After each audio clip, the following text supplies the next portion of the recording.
Why, hello, how are you guys? I wasn't even gonna make this video. It's a very weird feeling that I have right now. Let's start from the beginning, okay? Wednesday, September 3rd was Leo's first day of vacation, and Tuesday he was fine. Wednesday morning he woke up, he was fine. We spent the morning together, we had our coffee, get ready for Rhea's 21st birthday party, and we got up early. We're up like 4 a.m., 5 a.m., something like that. And I noticed like after coffee, like maybe around 8, like right when the kids are getting ready to leave for school, I was talking to him and he like sounded weird. He sounded like he was kind of drunk. And I was like, are you okay? He said, yeah. I said, are you feeling okay? He said, yeah. And he's like, he's been really stressed with work and he hasn't been sleeping at all. And I'm like, are you tired? And he's like, yeah, I'm kind of tired. I'm feeling kind of like crappy. And you know, like there's a bunch of viruses going around. And I was like, well, go lay down or whatever. Like we don't got anything to do today. And I had work. So I was like, just go lay down or whatever. I'm going to go to work. I work at home. So I was like, I was going to go down in the basement and do some work and I'll check on you. And I was kind of like watching him. I just knew like something was like, and I'm watching him. If you guys are new or you've never met me before, hey, I was a critical care specialist and worked in ICU for 10 years of my life as a respiratory therapist. So I have a lot of medical training. I'm very, very good at what I do, what I did. I don't do it anymore, but I was very good at what I did. So I'm watching him. And I said, can you smile for me?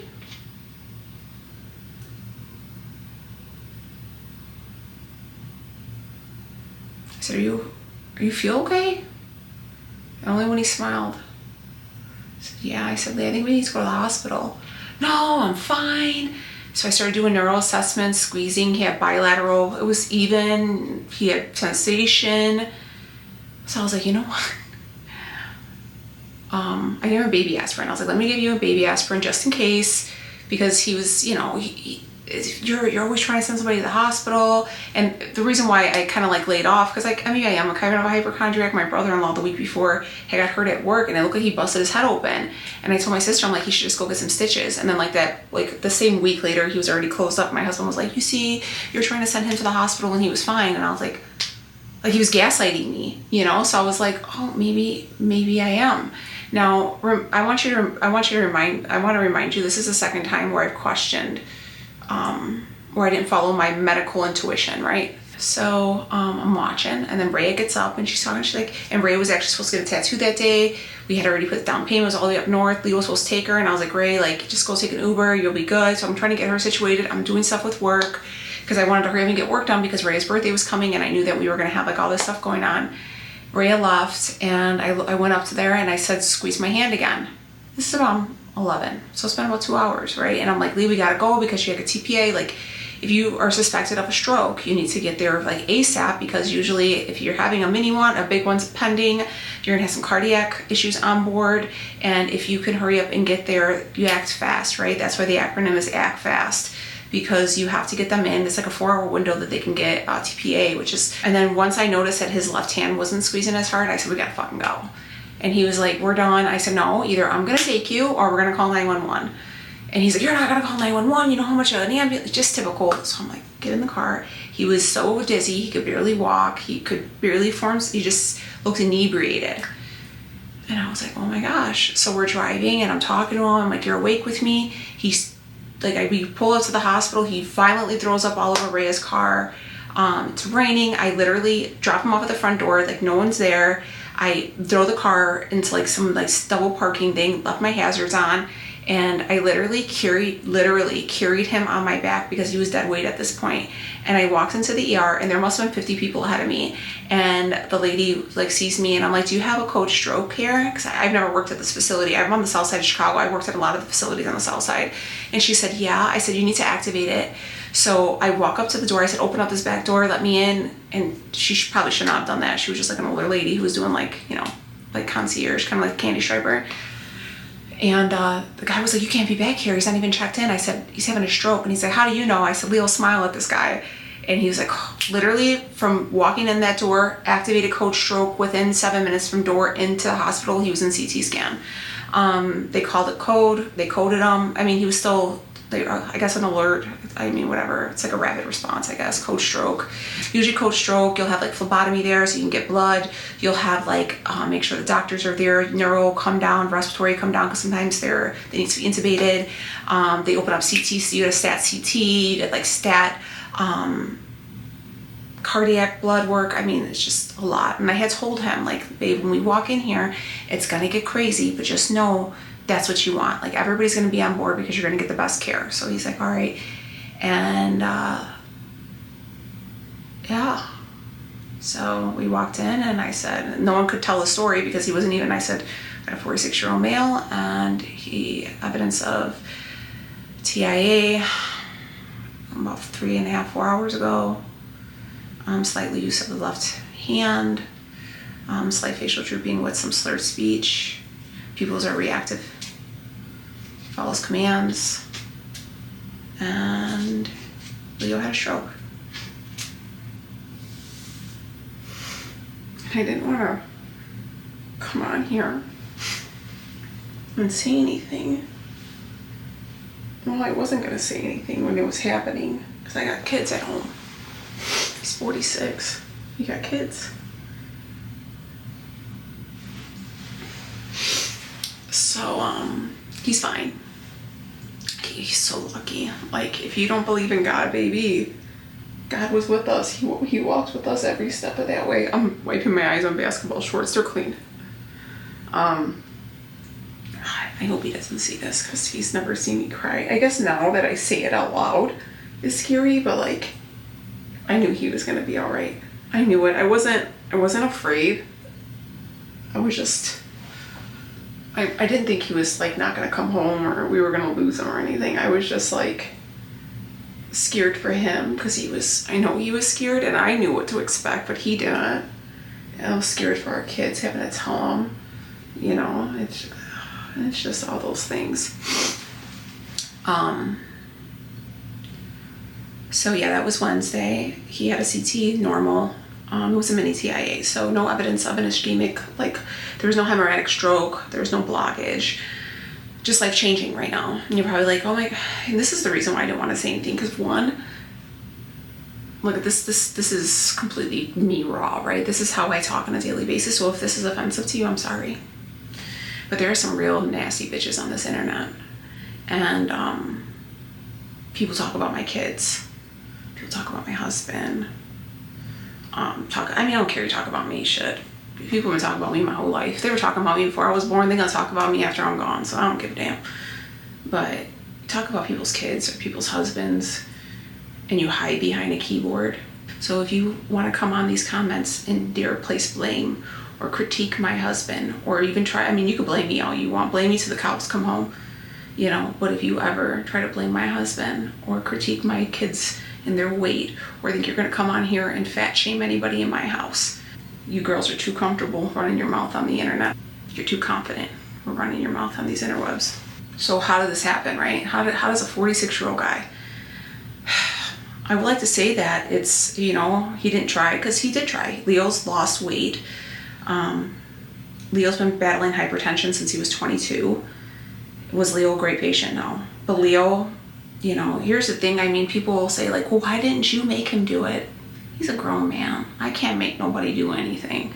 You know, I can give him guidance. I can remind him. I can make the appointments. At the end of the day, it falls on him.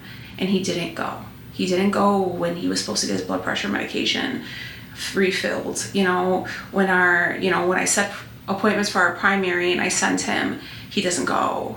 You know, and when you have untreated hypertension, yeah. So that was a big thing. So we're on hypertension medication. We're on baby aspirin forever. Leo's also now a diabetic. They think, you know, it is what it is.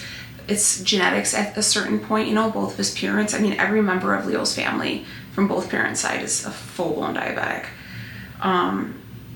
You know, his sister at this point is not, but she's already like, okay, I gotta go get my shit together and go look.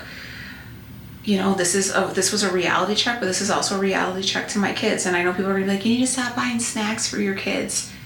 Yeah, I fucking do. Okay, yes, you know, but you know, everybody thinks they have the right answer for everything, you know, but also you try to like create balance in a household. So these kids don't get food morality. I don't know. Everybody has the answers on the internet, you know. I mean, he's on a lot of meds right now just because he just came home, but he has to do some physical therapy, some occupational therapy. He's on, the Ozempic allegations can now be real because he's now an Ozempic guy. You know, so if you see it in my fridge, it ain't for me, but I know y'all are gonna be blaming me for that one too. And this is not about me. I don't know, I'm bringing myself, but you know what I mean. We got the best care. He's made a really good primary. I'm really happy with his primary doctor. His endocrinologist is amazing. We follow up with neuro. Neuro has been really happy. He's wearing a cardiac monitor just because it's protocol.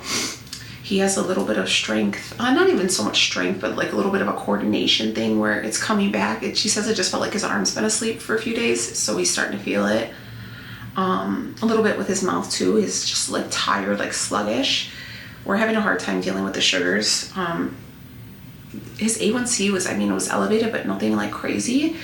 It was obviously greater than 5, what we would want, but just because it was so out of whack when he went in, they kind of threw everything at him. So our biggest issue now is his sugars keep dropping, and he's wearing a continuous BGM, so we're just kind of watching it. But we went to go see endo. We follow up again with them next week, and they're basically pulling everything off, and they're feeling pretty positive that the Ozempic should kind of balance him out.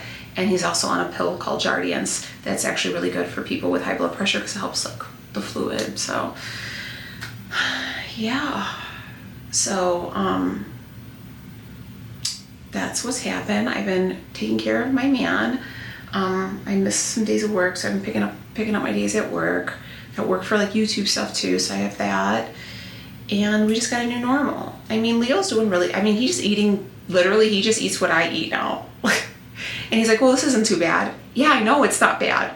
You know, the kids are well aware, like we're making a family. I mean, it doesn't bother me because I've been eating like this for years.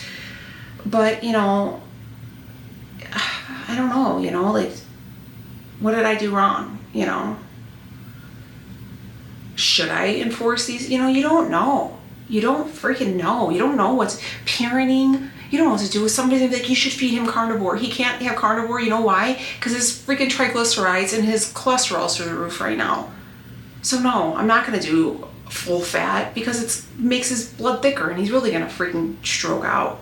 So please, you know, I know what I have to do. Like, it's not, you know, he's just, you know, even his guidance right now is like 250 grams of carbs a day. So, I mean, he's fine. We just have to we got to balance out and just figure it out. He's just going to have to learn a better like work-life balance. And it's just a wake-up call. It's a wake-up call that, you know, I think Leo wanted me to share this because I wasn't even going to tell you guys. Leo was like, you know, maybe they can use me as an example to their husbands, because that's kind of what's going on in our own personal group right now, where like all the husbands are like, shit, let me go, because everybody was so impressed because Leo lost so much weight. He went from 230 to 198, you know, so we thought like, hey, you know, we were doing really good. I mean, I checked his blood pressure at home. I mean, it wasn't that like, I mean, he was elevated, but like nothing crazy, like where I would think like strokey, you know, but they just said it was the perfect storm, and it happened, and it rained. And he thought maybe you can use him as an example to make sure that your husband goes. And he tells me, you know, I wasn't worried if you guys would be okay. You know, you financially, you know, you guys will be taken care of for the rest of your life. I don't want your own money, man. I want you. Shit. I've been poor my whole life. I'll stay this way. I've been without you. I don't like it. So, what's going to change? Nothing. We're still going to be here, but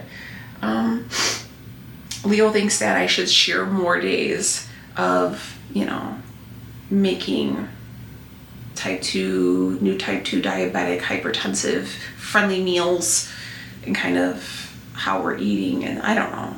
I don't know. If you're going through this, you're not alone. You know, I'll tell you one thing.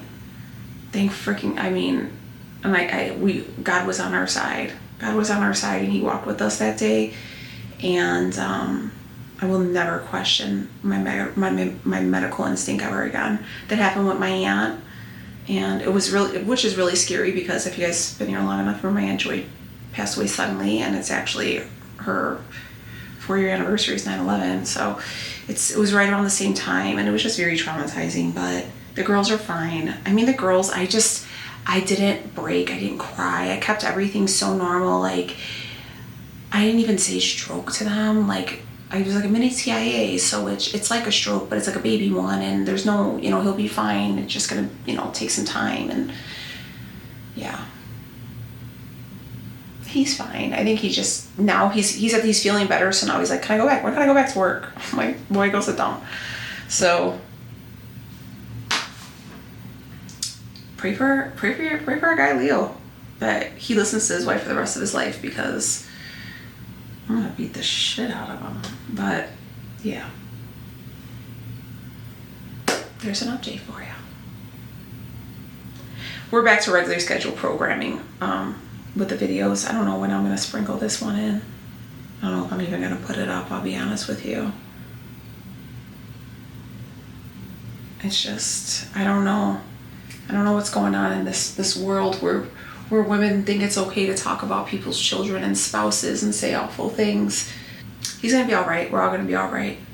But let this be your thing, where, is the universe talking to me? Bitch, yes, the universe is talking to you. If this is your husband who needs this wake-up call, honey, hello, my name's the universe, and I'm talking to you. Go get your physical. Go get your blood work done. If you need hypertension medication, get on it. If you need to be on some type of diabetes medication, get on it. If your cholesterol's high and you think you're just gonna ignore it, don't do it. I know everybody's like anti-big pharma. Baby, I am anti-big pharma. I tried, and guess what? Big pharma kicked me right in the hoo-ha and was like, bitch, y'all need me. Okay, I tried to do everything without medication until we had no choice. So, and don't tell me it was diet, okay? Because like I said, he was still losing weight. Genetics at the end of the day are genetics. And I just pray to God that this is something that we can recover from. There was no surgery. It was not terminal. You know, there's people every day who are getting big C diagnosis. And my best friend, her husband's suffering from bladder cancer right now. And luckily it's not progressive, or aggressive, but it's still been a long battle that her and her family are going through. And I thank God that, you know, this was what we walked away from, a lesson learned. So let this be your lesson. Take care of you, because without health, you have nothing. So if your wife is nagging you, she's not being a nag. She generally loves you, and she's not nagging you. She's not annoying you. You know, you can take the days off of work, okay? If you could take the days off of work to go to a freaking football game, baseball game, hockey game, fishing, golfing, whatever freaking side thing you do, take your ass to the doctor. Take your ass to the doctor.